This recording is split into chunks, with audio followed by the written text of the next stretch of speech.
We have new details on Bray Wyatt's cause of death. Plus, John Cena WWE return plans have been revealed, and a WWE Hall of Famer made a shock Raw return. It's all in the wrestling news right now.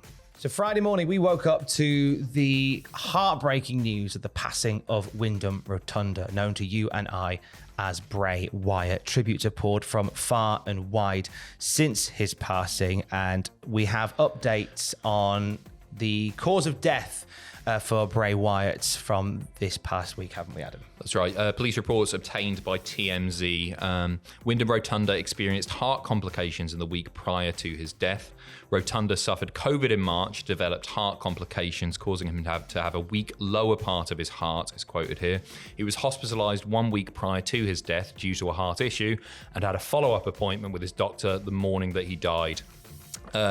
Bray told his fiancée, Jojo, of course, that he was going to take a nap on Thursday, the day of his death, according to the police report, and despite attempts to resuscitate him, he passed away in his sleep. The report also said that Rotunda was advised by doctors to wear an external heart defibrillator, which he wasn't on the day of his passing.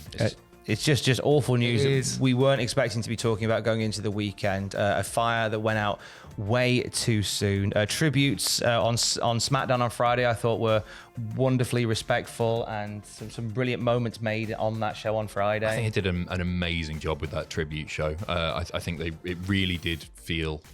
It's a horrible thing to say. It felt really, really special. It was a worthy tribute of such a great man.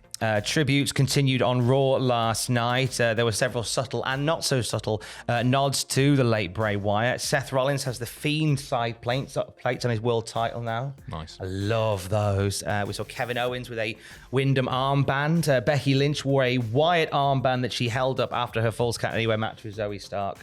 As the show went off the air. She even spoke to the crowd after the show went off the air about how Bray Wyatt supported her in the ring up to her main event match at WWE TLC, and said this one's for Wyndham at the end of the night as well. And they will continue to come in. I think every corner of the wrestling world has paid tribute in some way to a really great man behind the scenes and in front of the camera. That's it, isn't it? It's like... everybody across the wrestling landscape has been so touched and is so gutted about Wyndham's passing.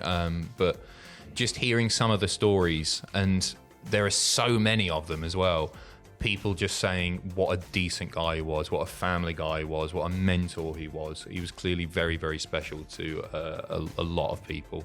Just tragic, horrible. Sean Ross Sapp of Fightful says there will be some notable absences from Dynamite tomorrow and next week as well. Tony Khan offered the show this week off to anyone who wanted to attend the services for Bray Wyatt. I can imagine there will be many that will take him up on that offer. Yeah, for sure. Yeah, obviously you got a lot of ex-WWE names there, so don't be surprised if you see a few people absent. We've produced, by the way, a top 10 Bray Wyatt moments as well, which is on the channel right now. All the ad revenue from that is going to the American Heart Association. We're not going to make a penny from that. That's all going to be donated. So if you want to check that out, feel free to do so. You can watch that on the YouTube channel right now. Moving on to other stories in the news of the wrestling world this week. John Cena's WWE return set to take place at Superstar Spectacle and on SmackDown this Friday, but he's going beyond that, isn't he? Yeah, right. So this is a big surprise because I saw that Superstar Spectacle, rather, he had been announced for that, and I was like, oh, okay, massive market for them. That makes sense. Get Cena on the show. They love him, obviously. But he's been announced for the next 7 consecutive weeks from this Friday. So he's gonna be doing a program. Yeah, so there's something in the works there. From after the Superstar Spectacle, he'll be on SmackDown every week from September the 15th to October the 27th inclusive. Now, Grayson Waller, do you reckon? Oh, maybe. Who do you reckon he's doing?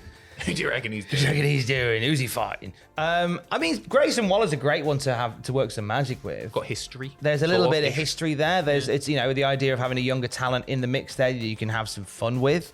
It's interesting because the Superstar Spectacle, he's teaming with Seth Rollins to face Imperium. But then that's a Raw thing, so they won't be continuing that. I think they just needed some heels for the babyfaces to beat there. Yeah. I wouldn't read too much into that. The 7 consecutive weeks on SmackDown, very, very interesting. Edge. If Edge comes back. Want to see Cena Edge? mean, I'd rather see him with a young guy. Yeah, I think it needs to be. The only person I could truly think it could be would be Grayson Waller. That seems like a really obvious choice. LA Knight. No, I mean... Babyface, but... Team with him, maybe? Yeah, maybe. Maybe team with him. I don't know whether you put him against Cena. I'd love to see it. Imagine him putting over LA Knight. I mean, that would be cool. That's career-making, that's huge. That would be a career-making thing. Let us know down there who you think John Cena should work with in the 7 weeks of full-timeness he has back in WWE. So how many pay-per-views does that cover us? Because I don't think he'll do Payback, will he? Is it that just the one pay-per-view? Pretty sure it's just the Payback. No, the Survivor Series is until November. Oh, yeah. Oh, I don't think a pay-per-view runs through that period. I think Survivor Series is quite early in the month, but I may be wrong. But hey, let us know down there who you think it should be. Lots of options. Let's talk Impact for a little bit. They're off on tour in the UK very soon, and there are big plans for 2024. To that end, Impact Wrestling, according to PW Insider, had an all-hands-on-deck talent meeting where they said that their studio setup is getting a massive state-of-the-art production upgrade. So soon, Impact on a Thursday night is going to look even bigger and even better. But to that end, they can't use that space whilst it's being upgraded. So they're making some changes to their taping schedule for the rest of this year. They're really paring back how many tapings they do. The UK Invasion Tour is going to be a major part of Impact programming. I wasn't sure whether it would just be maybe 1 or 2 shows filmed on the tour and the rest would be house shows. I feel like we're probably going to get about 8 weeks worth of telly from this UK tour now. Grand, isn't it? That's It's more amazing. reason to go. That's really, really good. You know what? I think this is a really necessary step for Impact. I love the in-ring product. I think Impact do a fantastic job. But like one of my favorite things about wrestling is the production of big companies. Like you can't beat the way that wrestling looks, and like that's why WWE has. I've always been a fan of WWE is because of the production style and how grand it feels, and I think.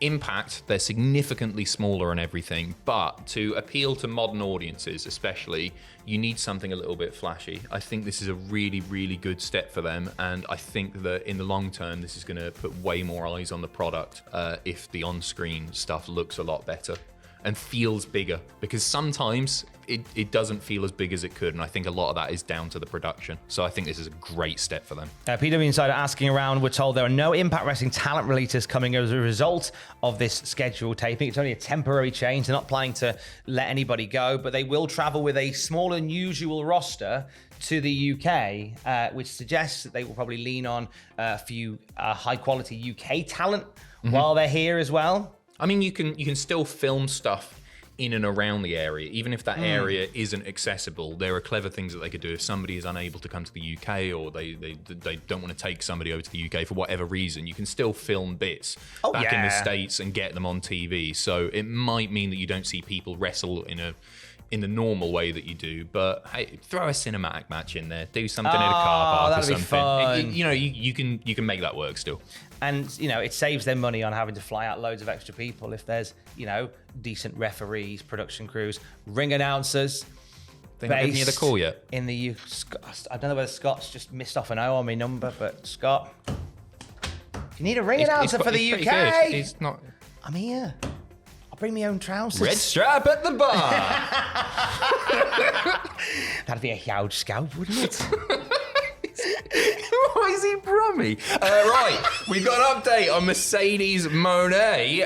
Possible AEW plans here, PW Insider stating, for those asking why Mercedes didn't get into the ring or appear beyond being shown in close-up sitting in the crowd, we're told backstage she was wearing a heavy walking boot. She was specifically shot in the crowd sitting, not to show that. The expectation backstage, though, is that when she's cleared, she'll be coming in for appearances and likely would have debuted at the TD Garden Blood and Guts episode of Dynamite in her hometown of Boston, Mass, had she not gotten injured wrestling for New Japan just prior to that. I thought it was a curious choice to show her. It's cool. It got people talking. I think it was a sensible thing doing it on the pre-show, because I reckon they'd have got a few more buys thinking, oh, is Mercedes going to be on the main card? I think that's quite clever. But at the same time, everybody now is expecting her to do something with AEW. That's great. Can't wait to see it. Have you lost a little something by showing her prior and making everyone aware that she's probably coming? The thing is, right, if Mercedes Monet wants to go to watch a wrestling show at Wembley, she can. And then you're damned if you do and you're damned if you don't. If AEW don't acknowledge that she's there, people will take photos of her being there. She could have been backstage watching on the telly. Don't give me that. She wants to be in the crowd. Don't give me that. Doing the Queen's wave. No, Sheila done the thing where she watched the match and then she goes back. She wasn't sat there all night. She was in the crowd for Impact when Trinity debuted. Wasn't she behind the curtain? Wasn't she peeking? No, she was in the crowd. Was she? Yeah. Fair. She was amongst it there. I'm not going to lose any sleep about it. I just thought it was a maybe curious choice because it could slightly dampen her inevitable debut at AEW. But it won't because it's Mercedes. I'm talking bollocks here, mate. I've taught myself out. They cut to her during the Acclaimed and the House of Black, so I thought, is she winning the Trios title? So she did stick around, didn't she? I'm not, yeah, all right. No, but I hear what you're saying. Right. Speaking of titles, next week, big title match on Raw. Mm-hmm. IC title on the line, Gunther, Chad Gable. It's happening. It's not happening at Payback. It's happening on Raw. Curious choice, I thought initially, but actually I think this is a really, really good shout because this is as close you can get to Honky's record being broken on TV. If Gable is unsuccessful in his pursuit of the Intercontinental title, then Gunther is going to surpass that record, unless they make it like a 24/7 deal, and R-Truth picks it up before then. But, you know what? It's great. It's really great because tension is going to be so high for that. I sort of wish they were doing it at Payback. Dodgy finish, like I don't say a cheap win for Gunther, but an inconclusive win for Gunther, and then roll it back on Raw because then I think you can build the tension even more. I think that's one thing that, aside from a little bit of Sheamus, a little bit of Drew, there's not been that much tension in Gunther's IC title reign, and I think you need to lay that on thick sooner rather than later, very soon, in fact. Do you remember when the New Day were about to surpass the tag title record? And they defended the titles like in the opening of Raw, and then they had to defend them again in like a triple threat match later in the night. Oh yeah. And like the false finishes in that were second to none. Do that here. Oh, they ramped up the pressure all night for that. It was great. Do that here. Have a dodgy finish at the beginning of the show and then make it the main event. Then make him defend it in like an 8-way. Yeah, right. Against the biggest wrestlers ever. That's why Cena's coming back. Imagine the scene. It's the wrong show and everything, but I don't care. He's never won the IC title. Yeah, sure. Stick it up your ass. Now, Finally, from Raw last night, we had a Hall of Famer make a shocking return right as the show concluded. Well, right as the segment concluded. So once Damian Priest had defeated Sami Zayn, Zayn and Owens returned to the stage and said that while they were in a bad mood over the loss, the mood changed when he saw somebody in the back, introducing Jerry the King Lawler to the Memphis crowd to a huge ovation. Lawler, of course, suffered his second stroke back in February. Hasn't been on WWE TV since, aside from that videotaped appearance very, very soon after, actually, just a few months after celebrating Andy Kaufman and Kaufman's induction into the Hall of Fame. Good to see Jerry Lawler. He's looking well, isn't he? He looked well. He's grown a nice beard. So the bearded looks in, and he didn't speak. He just sort of waved to the crowd, and you can see him thanking Sami Zayn and Kevin Owens for the moment. Memphis were delighted to see him. Be well soon. Speed to you, Jerry the King Lawler. Twitch.tv/Cultaholic tonight from 6 o'clock. Adam Pacitti is live. Watching classic British telly or something. Still don't know whatever yet. fancy wants to have a tug. You could just do that as well, because I think it's been too long since we got booted from Twitch. Let's go out in style. More wrestling. I said to do that, and you said no. We'll have more wrestling news throughout the day at Cultaholic. Couldn't afford the lens, Tom. Needed the wide angle. What, a lens that small? We didn't have enough magnifying glasses. Stay safe. I have a tiny penis.